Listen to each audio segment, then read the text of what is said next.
So the inauguration was on Wednesday, and already the press is hitting Biden's press secretary with hard-hitting questions. Oh, really? Like what? What color are you going to paint Air Force One? Hello, this is Karen. And this is Kevin. And this is Right From Us.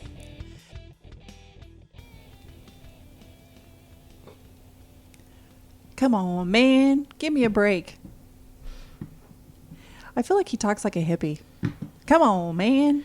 Yeah, when he goes off his script, he definitely does the come on man stuff. Speaking of going off script, did you hear that hours after he signed the mask mandate, you have to wear a mask anytime you're on any federal, on any federal land or federal transportation, you have to wear a mask. And then mere hours after signing that, was it an executive order, I guess? I don't know. I feel like he signed so many of them. Yeah, it was. He showed up at the Lincoln Memorial without a mask. And the press secretary says, "What are you talking about? He was celebrating." Oh, okay. Well, in that case, I guess COVID's over now. Yeah. The press secretary, she pretty much mishandled that question because she should have just said, well, it was the memorial was closed at that point, and it was a private ceremony or something like that. But she just hemmed and hawed. It was a pretty bad answer. Yeah, I'm not impressed with her so far. I miss Kaylee. Yeah. So did you watch any of the inauguration this week at all? Nope, I couldn't stomach it. I could not bring myself to do it. I watched it. I watched most of it, and I was pretty intrigued by the performers. Actually, did you see the outfit that Lady Gaga had on? No, actually, I'm opening that up right now. Oh boy, it looks like a big blanket. Well, but Lady Gaga prides herself on being really out there and weird and whatever. I don't know. Yeah, but this is the inauguration for the President of the United States of America. You think she would have had something a little bit more conservative on? Oh, no, that's not too bad. Look, it's like a huge blanket. Yeah, but compared to what she wore to one Academy Award, was like a dress made of meat. I mean, that's pretty conservative for Lady Gaga. I thought it was kind of outrageous. I just think it's kind of pathetic that they even have to have celebrities there at all. What do they have to do with anything? Right. Did President Trump have celebrities? I'm sure he probably did. I don't remember. I just think it's stupid. I don't remember there being celebrities. Thing and probably celebrities anyway. wouldn't even appear for President Trump. But anyway, there was also Jennifer Lopez. J-Lo sang a song, and then she started speaking, and she was actually singing "This Land Is Your Land," and then she starts speaking Spanish. Well, in the middle of the song. Of so course. in other words, I'm not surprised by that one iota. I thought that was kind of. No. I thought that was outrageous, actually. Did you have here Garth Brooks shaking hands and hugging ex-presidents without masks on? Yeah, Garth Brooks, who I love, and he's a Republican. That's a question I had for you. If you were a performer and you were of a different political party than the person being sworn in, would you agree to perform? Well, I don't know. Maybe on a purely selfish plane I would, because you are getting press. But do you think that's the motivation behind why Garth Brooks was there, or was it just because he was trying to show some unity by saying, "Hey, whatever, he's our president now, we might as well deal with it." And he, just being patriotic. I think I would probably do it. I think I would probably, if I was a performer.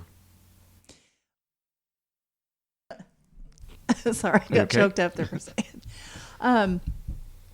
That's kind of how I feel. I know you're going to disagree with me on this. And it kind of goes against what I was saying last week, but that's how I kind of feel on Twitter. If everybody quits Twitter, then, you know what I mean? It's you almost don't want to give up on it. Not Twitter, the platform itself, but the principle behind it. Yeah. That's kind of like boycotting all these companies that do something that you're against. In some ways, you're giving into crowd mentality or whatever. You're kind of giving into the bullying, basically. Yeah. Instead of standing up and fighting.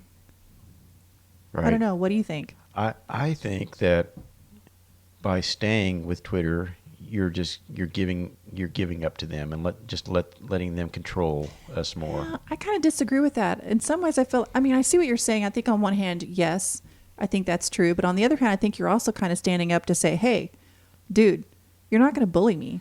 It's just like if I went to a restaurant and I got bad food, 2 months in a row, I would not continue going to that restaurant. Yeah.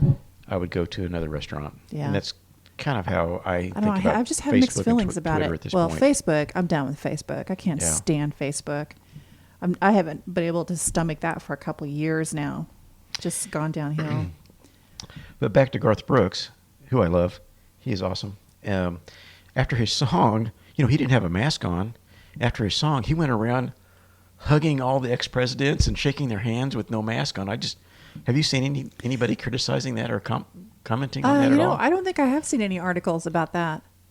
So do you think he was doing that as a show of solidarity, or do you think it was more of a in-your-face, kind of a finger-in-your-face thing, like, haha, I'm going to do it anyway? I just think he didn't even think about it. That's how he is when, in concert. That's how he is. He goes around and, he's a very personable guy. Yeah, shakes the hand of the crowd and everything like that.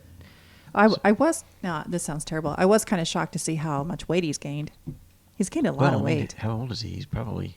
Yeah, but he's gained a lot of weight. Yeah. But he's still a great singer. And he's a good guy. So. And also, I wonder if there's going to be any backlash with his fans for him performing for the Biden inauguration. Yeah, I don't know.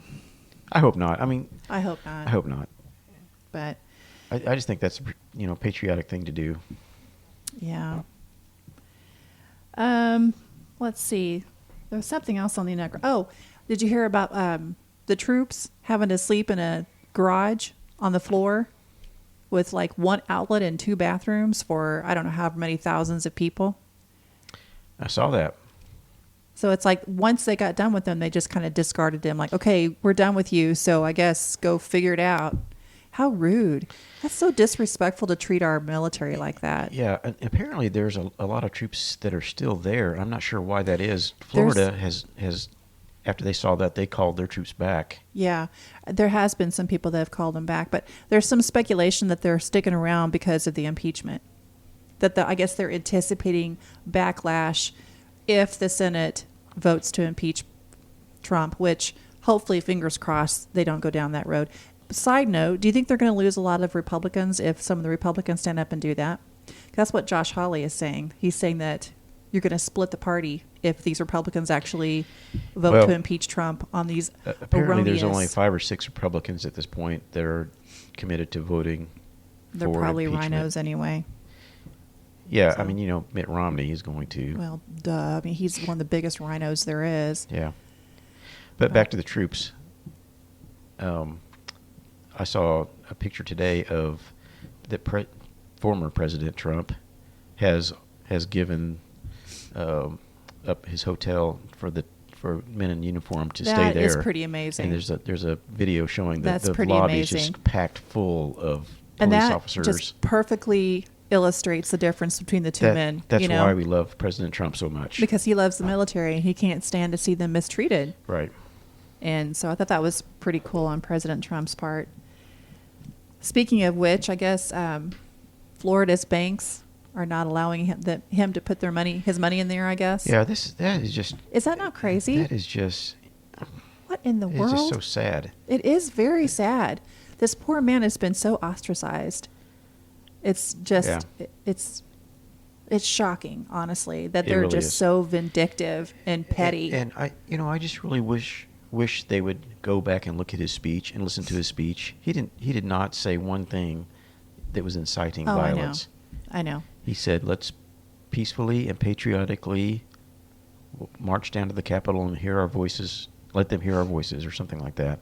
And in the same vein, Parler, would you say that this judge wouldn't even hear their case against Amazon? No, the services? judge did hear the case, and the judge sided with Amazon. He did hear it. The judge is a she, Oh. and she sided with Amazon. Well, so she's an idiot. Well, she just didn't think it warranted an injunction, for Amazon to immediately restore Parler's service. Well, the battle's not over. Yeah, it's not over, but it's not looking good for Parler, actually.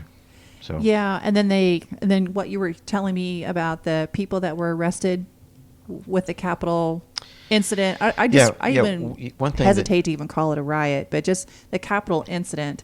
Yeah. One thing that hadn't come out at that point was that not one person that's been arrested for that part of it was a riot. Not one person that was arrested even had a Parler account. So it's like, okay, so why? Well, we know why, because Twitter and Facebook are going to stomp out any competition, no matter how small. Yeah. Just because they can, for one thing, and they can get away with it, secondly.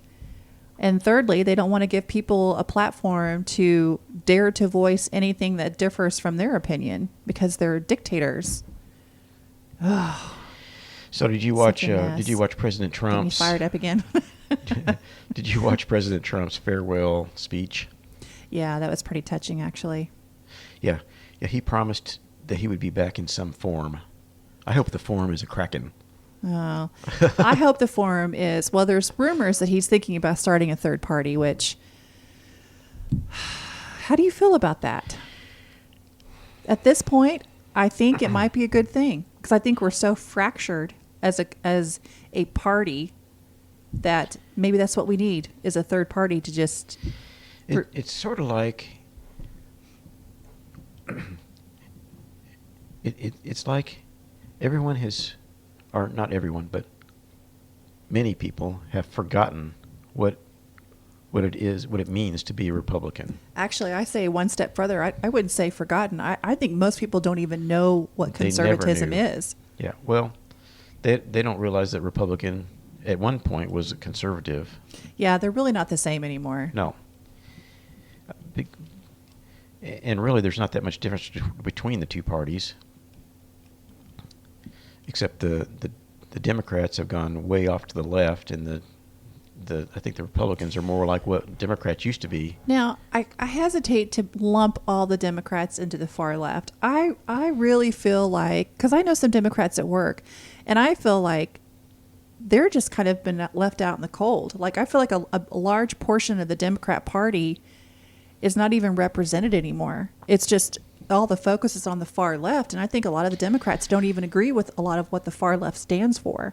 So I guess back to our discussion as to whether President Trump should start his own party, the answer probably is yes, because it's going to fracture the Republicans, but it's going to leave the Republicans, the Rhino Republicans, to do their thing, and the Patriots or whatever.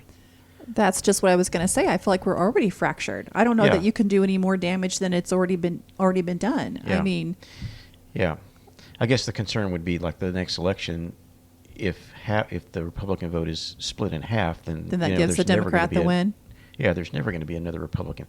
But I heard someone talking about it the other day. There's a good number of Democrats, just like you're saying, that would probably come over to another party because they're tired of the left. I really feel like, and I do, I feel sorry for a large portion of the Democratic Party. I feel like they're underrepresented, just because, I mean, that's kind of like the Republicans and the Rhinos. Yeah. I mean, we have some Rhinos in there that are like, the normal Republicans are like, whoa, you don't represent me. And they're doing a lot of things against the party's principles. And I feel like that's the same thing with the Democrats and the far left. It's almost like, at least the Republicans in power, most of them have become Rhino Republicans, establishment, don't you think? I do. In Congress, I do think that, yes. Many. Probably a majority of them. And by that we mean these representatives that get in there and they're trying so hard to be peaceful and meet them in the middle, and the Democrats have no interest. They have no interest in meeting us in the middle. They want it their way or no way. And instead of standing up and saying, no, we're not going to go for that, the Rhinos are like, okay, well, sure, I'll go along with you, but just don't call me racist, okay? I mean, it's just disgusting how willy-nilly they are. They're just so wishy-washy. Yeah, they're so meek and just... the Democrats are always wanting to be, do everything on a bipartisan basis as long as they get their way, Yeah, I'd like to know what their definition of bipartisan is, Yeah, because it is not. Definition of bipartisan It's is either when the Democrats do it our win. way or no way. Yeah, exactly. And if you don't do it our way, we're going to destroy you because you dared to disagree with us. Yeah. So anyway, we got the big impeachment thing. I guess it's going to come up this week. And in some ways, I think that is going to be, it's a disgrace, first of all, that they're even doing this. Well, yes, of course. But I think that the reason they're doing it is, well, one, it's for revenge, for sure. But two, I think they're doing it because they want to take the even the possibility of Trump coming back and trying to run for office again. Because if they impeach him the second time, then he will not be eligible to do it, right? That's definitely what they're doing, Yeah. But I think this is going to backfire. Because I think that President Trump, in this whole thing, the whole thing with the House, President Trump didn't get to comment or anything. They just rammed that through the impeachment right through, the impeachment vote. So now that if there's a trial, President Trump will actually get to present some of the evidence and some of the evidence of the election issues and also defend himself against this crazy claim that he was inciting violence in his speech. I watched the speech and there was nothing that was inciting violence. He was just commenting on the issues of the election, and then he said, "Let's march down to the Capitol and peacefully protest." So I think this is going to backfire on the Democrats, and there's actually going to be some evidence that's going to come out. Of course, the news media probably won't cover it, but anyway. Well, not the good media anyway. And then when you think about all these executive orders that Joe Biden signed within hours of being sworn in, he basically undid everything that Trump did. That is disturbing on so many levels. Well, right. He canceled the permit for the Keystone XL pipeline, so there you go. That's going to it's going to put thousands of people out of work. Yeah, and it's angered the unions, by the way, which... Yeah, even union leaders are coming out saying, "Why'd you do that for? That's going to get rid of a lot of jobs." Well, and then especially right now with everybody hurting for jobs anyway because of the stupid COVID lockdown last year, the first thing he does is put more people out of work. How rude and insensitive is that? But, as long as it doesn't affect him and his ilk, then what does he care? Yeah, and then also rejoining the Paris Climate Accord. Yes. Which is a big job killing thing too. It's giving giving advantage to foreign countries. Yes, actually, I'm reading that right now. Chief among executive orders that begin to tackle the issue of climate change, Mr. Biden has signed a letter to re-enter the United States in the Paris Climate Accords, which it will officially rejoin 30 days from now. In 2019, Mr. Trump formally notified the United Nations that the United States would withdraw from the coalition of nearly 200 countries working to move away from planet-warming fossil fuels like coal, oil, and natural gas. In addition, executive orders, Mr. Biden began the reversal of a slew of the Trump administration's environmental policies, including revoking the permit for the Keystone XL pipeline, reversing the rollbacks to vehicle emission standards, undoing decisions to slash the size of several national monuments, enforcing a temporary moratorium on oil and natural gas leases in the Arctic National Wildlife Refuge, and reestablishing a working group on the social cost of greenhouse gases. In other words... backwards we go. I know. Here come the regulations again. Man, that's just crazy. So sign something on racial and LGBT equality. Let's see. Government accountability. What accountability? Rejoin the World Health Organization. Yes. Which, wow. That organization is clearly not in any way for the United States of America. They were just incompetent. So basically, they basically, when this China virus thing first came up, they basically just got hoodwinked by China, because at first China was saying it was not transmitted from human to human, and the WHO just said, "Oh, okay." But it's science. Don't deny the science. Yeah. Are you a science denier? Yeah. So basically, I think President Biden, wow, that's so painful to say. I feel like his mantra should be America last, because everything that he's done is going to hurt Americans. Yeah, if you think about, President Trump had the Make America Great Again. Yes, he was trying to put America first. And that was trashed from the very beginning. Which I never understood. Why Yeah. would you not want to make America great again? Why would you not want America to be a great country? Yeah. So anyway, we got President the Biden's been in office for about 2 or 3 days now. I can't even believe that. It feels like he's already been in office for weeks, just because of all the damage he's done in a few days. And can you believe He's like a bull in a china shop. The virus numbers are already improving. I know, it's magic. Chicago, Seattle, some LA, they're all calling for restaurants to be open again because did you hear? Did you hear, guys? COVID's over. You don't have to worry about it anymore. Yeah, here where we live, they had an announcement. 37 new COVID deaths were announced, and that was a big news story. And then later in the afternoon, they said they came back and restated it. Said, well, 25 of those were actually from December. So Lord. they're like sugarcoating things. And here they are. They're announcing more free testing because our numbers are down. So we got to get people out there to test for COVID so they can put the numbers back up again. Yeah. Did you look at number 23? It's that same chart. It sounds so official. Look at our spreadsheet. Look at number 23. Number 23 Play is sound clip number 4. number 23 is, and then scroll yeah. down to the flu graph. It's kind of way down, like it's called the ILINet. It's that one with the little triangles on it. I'll put it on the screen for those of you that are watching on YouTube or Rumble. Yeah. Okay. Yeah, I see. Yeah, look, the flu numbers are pretty much still non-existent. Yeah, it's a miracle. We've gone, wow, I don't know that we've ever had a season with so few flu cases. It's a miracle. Okay, I have a prediction though. This whole subject just disgusts me. The line with the little triangles, that's the flu numbers. Mm-hmm. That's gonna go up in the next few weeks, big time. Because COVID's going down? Yeah, they're gonna Yeah, but at stop least counting. flu doesn't scare people half to death. They're gonna stop counting everything as COVID and start counting as flu like it really is.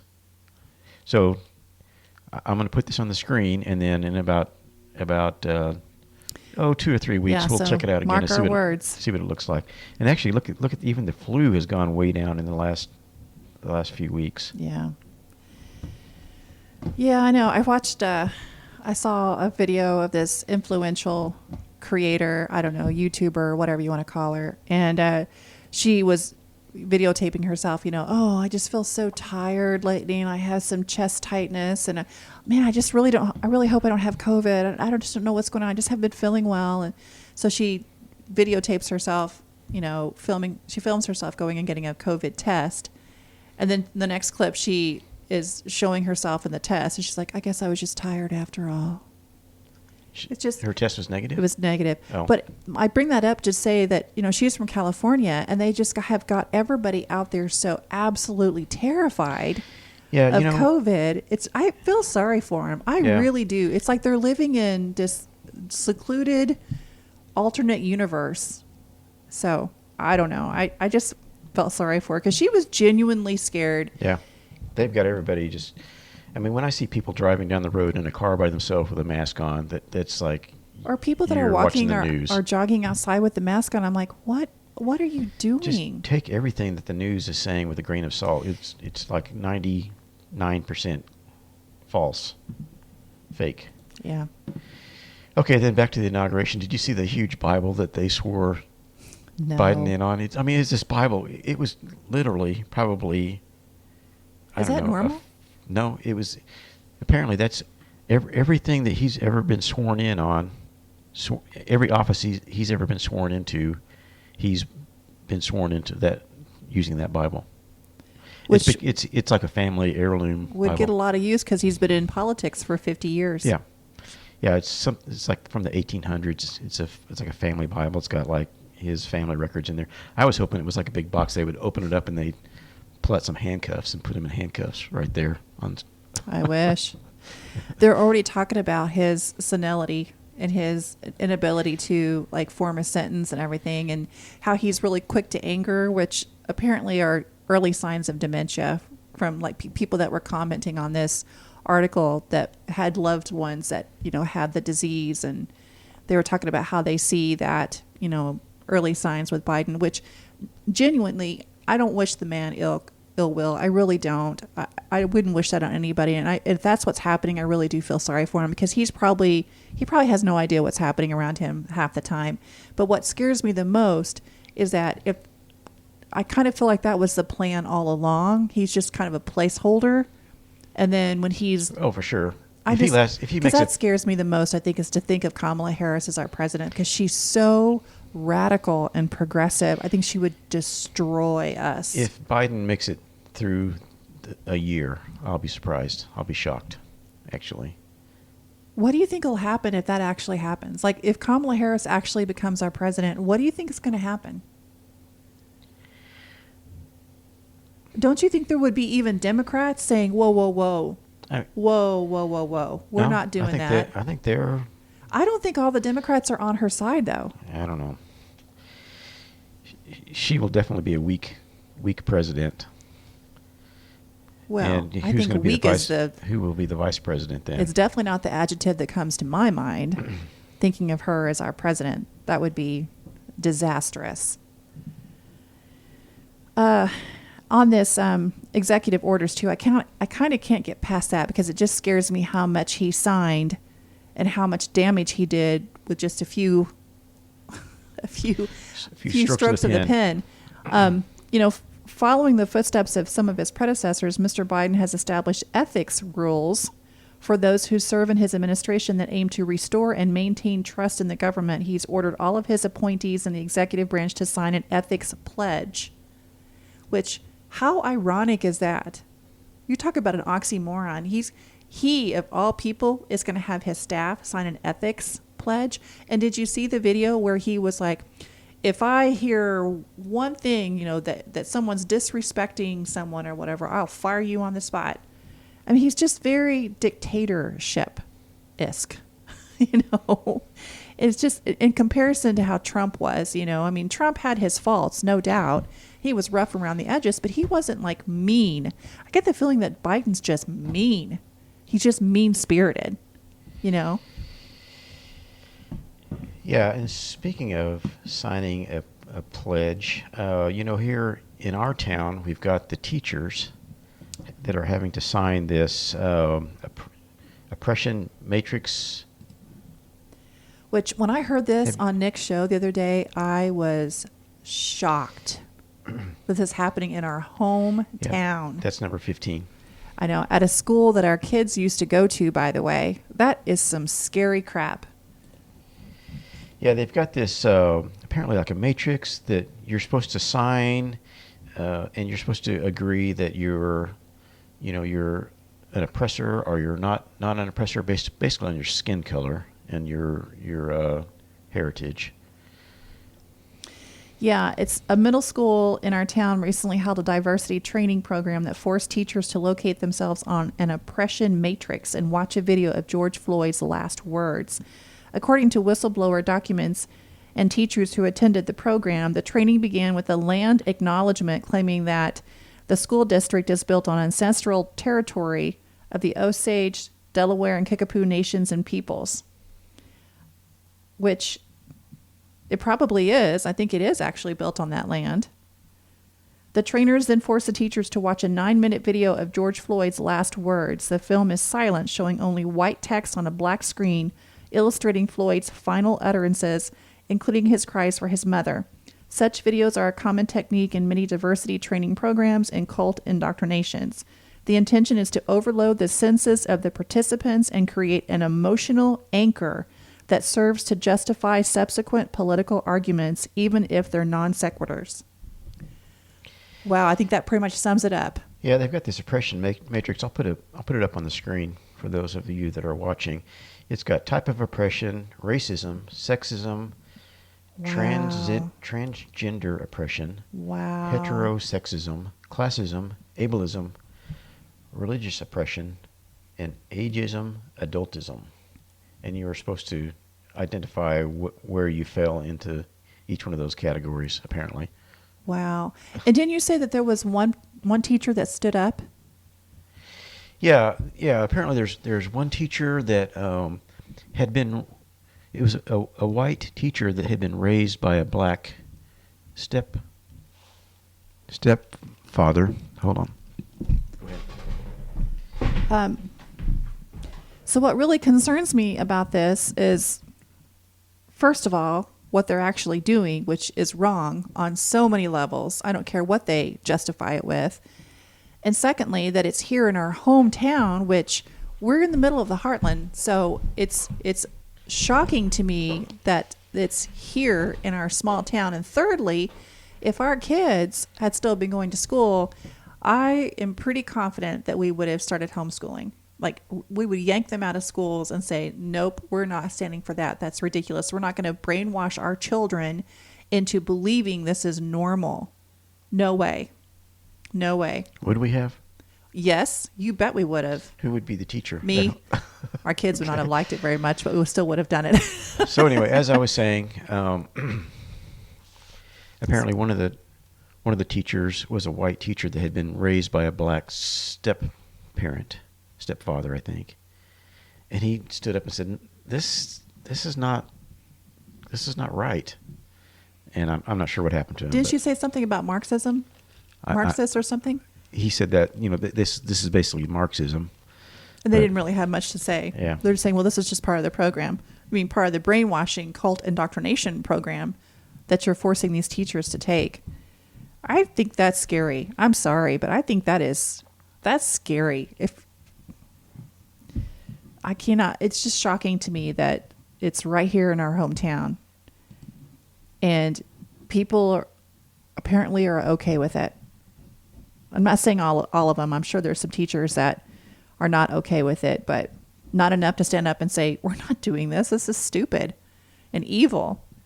Whatever happened to just teaching our children reading, writing, and arithmetic? Whatever happened to just teaching them the basics to live an independent and healthy, productive life?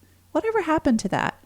Why are we now teaching them about sex education and transgender is normal and cross-dressing is normal and you identify as a girl but you're a boy? Okay. Yeah. What about teaching biology that says there's two sexes? Okay, if you scroll down on What about that teaching one period? that one page, one of the other slides there it has white supremacy and listing the various forms of white supremacy. And one of the things is teaching that all lives matter. So are you saying that they're not for that or they are for that? They're teaching that that's white supremacy. Oh. Teaching that all lives matter is white supremacy. So we have reverse racism in this country because now the white people are bad people. Now the white people are in the minority and we're the bad people. Yeah. And colorblindness is white supremacy. That's covert white supremacy. Overt white supremacy is lynching, blackface, swastikas, neo-Nazis. Of course, nobody disagrees with that, I don't think. But the covert white supremacy is kind of the scary side of this slide. Do you see this? No. Okay. Oops. Sorry. I'll put it on the screen. Teaching all lives matter is covert white supremacy. That's pretty scary. I think this whole discussion is beyond scary. I think it's alarming, and I think people need to start paying attention and standing up and saying no to this madness. This is crazy. You're indoctrinating these children and you're brainwashing them into growing up to believe that what you're teaching is true. And it's just not. And it's wrong on so many levels. Okay, we're getting up there on time. So here's something. I don't know I'm surprised you didn't say something about this. This Bill Gates now is the biggest private farmland owner in America. Did you see that article? Mm-hmm. Why do you think he's buying up all this land? I think that's scary. There are a lot of things about Bill Gates that are. Is he just crazy, or do you think disturbing. he's plotting something big? I don't know. Why? Why? I mean, I don't know. I understand that real estate's an investment, obviously. Yeah. And maybe that's all it is. It's just an investment. But Yeah. after all his comments about COVID and vaccinations and things like that, it's like, and the thing, what is this man up to? And the thing that we talked about last time, where they're wanting to spray something up into the atmosphere to cool the earth. Yeah, it's. Bill, I like your software. I like it a lot. I use Excel every single day. But, just stick with the software. Okay? Yeah, I don't know. I just thought that was really odd that he's buying up a lot of That is land. kind of curious. It just kind of makes you wonder, why? If you could control the farmland, then you can control what people eat, then you can maybe not produce as much that's another way you can control people, I suppose. But I mean, I guess he could just grow vegetables and stuff on there, because obviously he wouldn't want cows because they fart and contribute to climate change. So I can't imagine him owning cows. That just would perpetuate the problem. Here's kind of a funny note here. There's this article. Wait, let me find it. It was really funny. Okay. It was about this Virginia man stopped with unregistered gun, 500 plus rounds of ammunition in D.C., police say. It says a 17-round high-capacity magazine was discovered loaded in one handgun, loaded with 16 rounds of 9mm ammunition, Capitol Police documented. 509 9mm rounds of hollow point and ball ammunition and 21 12-gauge shotgun shells were also found in plain sight in the rear of the vehicle, police added, along with a handgun designed to be fired with a single hand and capable of expelling a projectile by means of an explosion. Pretty sure that's how guns work. That's how a gun works. I just thought that was so funny. Like, which one is that? That's the very first one on my column. Virginia man stopped with unregistered gun. But that's just so funny they put that in their article, because I guess apparently if you don't know anything about guns, that's how a gun works. So apparently, just in case you didn't know that. Samantha Mitchell, the person that wrote this thing, didn't know how a gun worked. Yeah, apparently it works by an explosion. Know anything about guns at all. But anyway, and then tit for tat, Joe Biden gets a taste of his own medicine and it's not pleasant. Biden gets first taste of treatment he gave Trump and it's not pleasant. On Wednesday, What's that? Oh, that's on Wednesday, the day of Biden's inauguration, leftist rioters attacked the headquarters of Portland's Democratic Party. Likewise, in Seattle, similar rioting went on for hours. Oh, the riots! There were riots, big time riots. Oh, yeah. In Portland, especially, and they were the Antifa rioters were smashing up the Democrat headquarters in Portland. Isn't that crazy? Yeah, and they had signs that say, "We don't want Biden."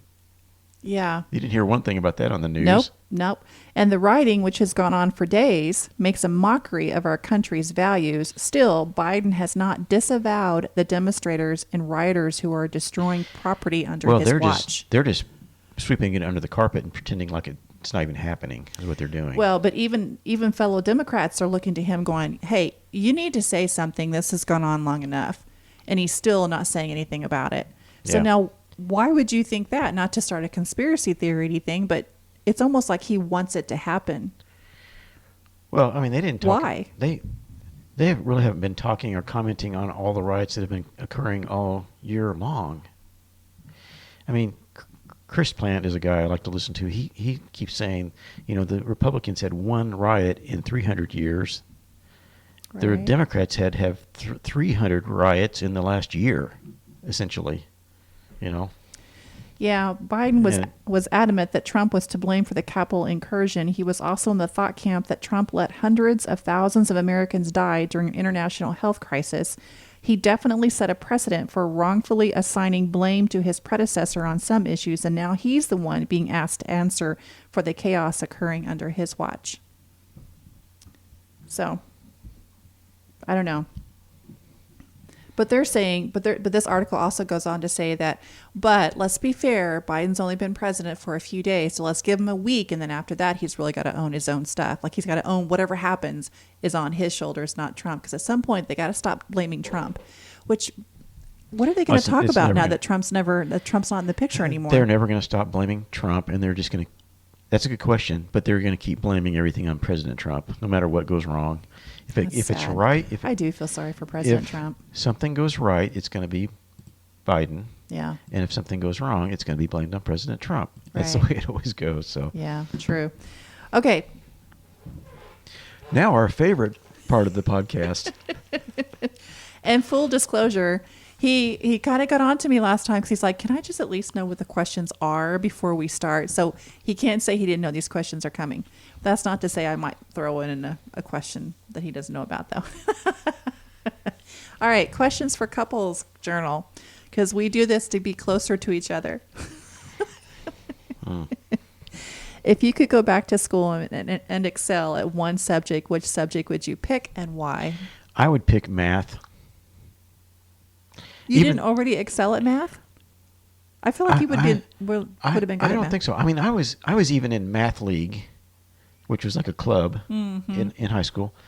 But I really wish I would have studied it more and understood how things worked more. I think I did pretty good, but I think I should have done better. And also, when our kids were in school, I wish I would have spent more time teaching them math. And working on math. Because it's pretty important to understand math. Well, yeah. That's definitely... What about you? Math is definitely my Achilles heel. I would definitely hate that. I do wish I had paid more attention to history. I just got so bored with history and I just kind of blanked it out. But, as an adult, I feel like history is important to know. It plays such a big role in how you live your day-to-day life and what your beliefs are and, that kind of thing. So I wish I'd paid more attention to that. I also wish I had done a little bit more with debate too. I think it would have been, I think I would have enjoyed that. Yeah, being able to make your argument. And to articulate your thoughts and. Yeah, it's important. Yeah, it's very important. Okay. When you and your partner's schedules are hectic, how can you ensure that you spend time together as partners and have regular date nights? Why don't you go for that one? Well, we already do that. Right. We have dinners. We reserve Friday and Saturday nights for our dinners. And then after dinner on Saturday night, we do our podcast together, which is one big reason why we started the podcast. Because, you and I have pretty much separate schedules. We don't see much of each other during the week. So we did this to kind of, do something together. And now we really enjoy it. And by we, I mean me. I think you enjoy it more now than you used to, don't you think? It's pretty fun. Yeah. Okay, one more. What is a goal or a dream you had in the past that you regret not pursuing? Do you have an interest in pursuing it now? I think I know what you're going to say. Well, when I got out of high school, I was going to be a rock star. Now, okay, let's just pause and let's digest that for a second. Because for you on YouTube and Rumble, you can see Kevin. Does he look like just a rocker? Like a rocker, I was going to be a rock star. Well, let's be honest. You kind of were there for a while. And I was sort of a local rock star for a while. You were a part of a successful, popular band in your younger days. Yeah, locally, but still, that was pretty cool. When you if you have to go do something, if you have to go play it kind of takes the fun out of it, doesn't it? It's not fun anymore. Yeah. Even though it was fun, it was pretty fun while doing it most of the time. It was a lot of work, and I don't know. I don't regret not pursuing it. I actually, completely stopped it and went to college, and then came back to it a few years ago, and then I really realized how hard it was. Because so what made you stop it and go to college? What was the deciding factor on that? I knew of a lot of musicians that were a lot better than me, and I just saw how much they struggled. Yeah. And it's like... It's a tough industry, I just kept thinking they're a lot better than I am, and look at what they're having to go through. I mean, they had families, and, they barely had any money to eat, you know. Yeah. So it's like I am going to get a career so I don't have to. That would be a hard job. Basically, you'd have to learn to live from gig to gig, really. Yeah. So what about you? Well, do you have an interest in pursuing it now? Like if you had some people that were interested in starting up a band again, would you? Probably not. I mean, I am never. I don't think I. Well, never say never. I don't think I'm ever going to play out again because that is just too much work. Yeah. But maybe just get together and jam or something like that. Yeah. Well, I know you know what I'm going to say. Writing, for sure. And am I pursuing it now? Sorta. Maybe not even semi-seriously. I'm doing it because I enjoy it. Just like you said, if it gets to a point where I had to and I had deadlines and contracts, I don't think I would enjoy it anymore. And that would just kill the passion for me. But now I'm really enjoying like writing my blog and doing all kinds of other projects. So yes, but can you think of something else that I might have wanted to pursue? Dancer. Oh my gosh. No, that's what I wanted to be as a child, but I was never flexible enough to be a dancer. You really don't know? No. Like if I were to quit my job now. Probably like a legal Yes, lawyer. Absolutely, 100%. Attorney. I think that would be so much fun to be like a paralegal where I get to write and research all day. I know that sounds probably terribly boring to the majority of you out there, but I just think that sounds like so much fun.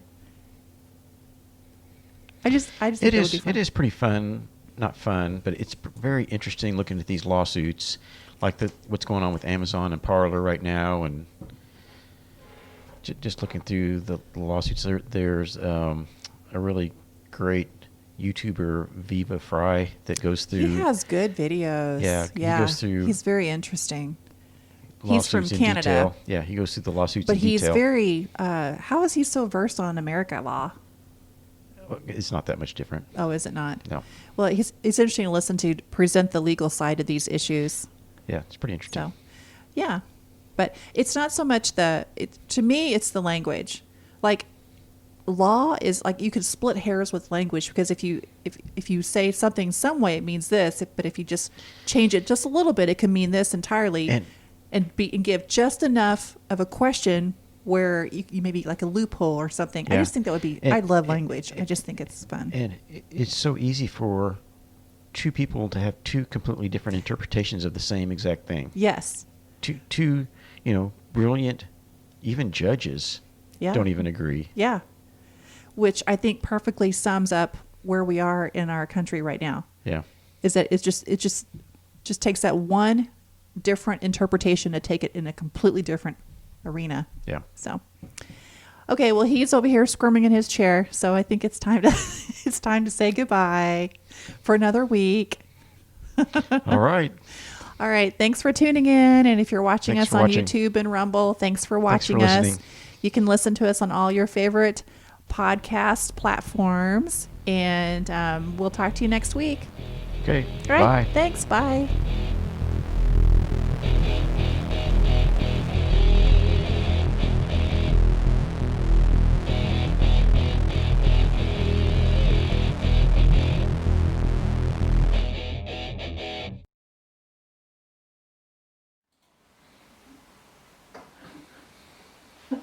Keep talking. You talk about something else. I'm going to find this. It's really funny. I'm done talking. Oh, come on now.